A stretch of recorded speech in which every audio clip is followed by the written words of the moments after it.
foundation of general knowledge. So, who is a truck dispatcher in the United States? In the trucking industry, a lot depends on reliable drivers, and they're usually considered the backbone of the system. But they're not the only employees responsible for its success. Dispatchers also play a crucial role, and they're in great demand. In the classic worldview, a dispatcher's job is to schedule drivers to pick up and deliver freight to customers or suppliers. But in the US, that's just the beginning. In America, most transportation companies operate on a for-hire basis. Accordingly, they don't work on long-term contracts transporting goods for the same client along the same routes, but offer their services for sale and carry those goods with those clients who offer the most profitable deal. These truckers often travel all over the country and are constantly chasing the highest profits. The task of planning the most profitable route and making the most profitable deals with clients and freight brokers falls in the hands of the dispatcher. Therefore, it depends on the dispatcher how much profit the transportation company will make, and if it will make any at all. Do you feel the level of responsibility this job entails? Well, based on the above, we can write down the main areas of responsibility of a truck dispatcher. First, analysis of the freight market and selection of the most profitable routes.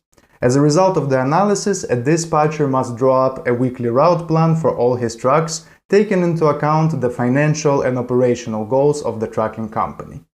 Second, negotiate rates directly with customers and freight brokers. A dispatcher must be able to negotiate price of transportation, bargain, and convince the broker to give the desired cargo to his company. Third, booking of freight and document management. Working with documents is not the main responsibility of the dispatcher. Usually it takes only about 10 to 15% of the overall working time. However, all the documentation should always be double-checked and filled in correctly.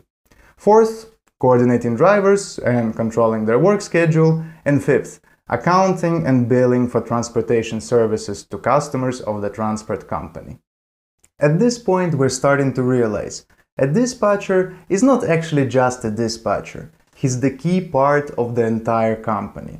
What does a typical dispatcher do all day? Well, first, he sits down at the work desk, analyzes the market, and selects options for the most profitable routes for the week for all of his trucks. Then, according to the plan, he begins to call brokers on their load offers and negotiates prices. Once he finds a suitable load, he starts closing the deal, filling out the paperwork, checking the contracts and insurance. Once everything is filled out, it's time to coordinate the drivers, to decide who will start moving at what time, when they can deliver, when they need to take a break, etc. So, once again, a dispatcher is the key part of the entire company. If a company didn't make enough money this month, well, the dispatcher is responsible. If drivers are constantly late, the dispatcher is responsible. If paperwork is filled out incorrectly, then once again, that's a dispatcher's oversight. But don't be alarmed here. I'm not trying to get you scared. Instead, think about how much demand there is for good professional dispatchers in America, in one of the largest industries in the world. In the industry where hundreds, sometimes even thousands, of new trucking companies are registered every single day. In an age of globalization where working from home has become the norm, when hiring foreign employees remotely has become an opportunity to cut costs.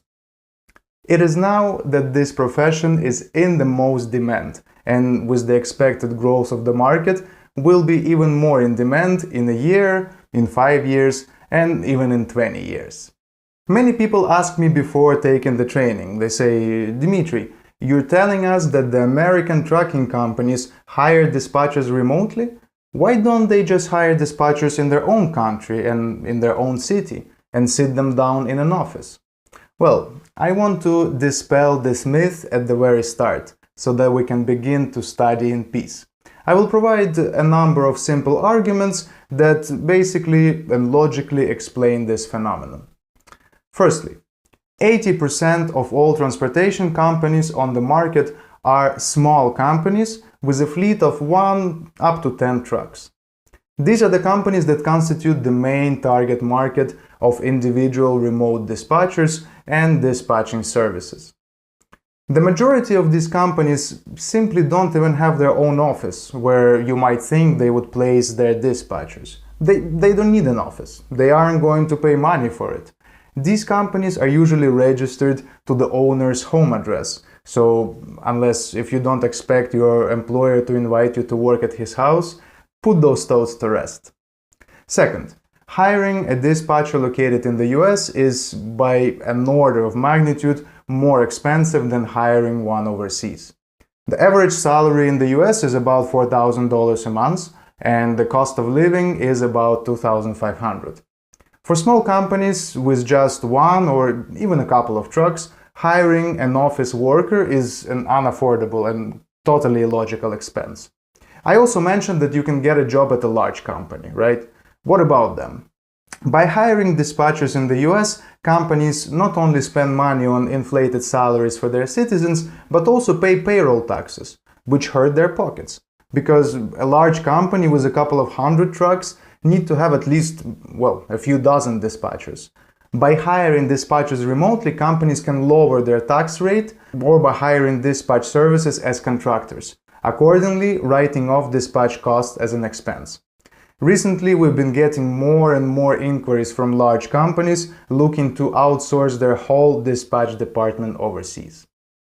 Okay, to summarize, we learned that a dispatcher's job is to analyze the market, find freight, negotiate with brokers, fill out freight documentation, coordinate drivers, take care of invoicing, and keep operating records in order. We also learned that a dispatcher is a critical component of a transportation company. The demand for qualified dispatchers is extremely high, and hiring a remote dispatcher is a winning practice for a transportation company located in the United States. In the next lessons in this module, we will explore the other players in the trucking industry, how they cooperate with each other, and also learn the types of equipment a dispatcher can work with.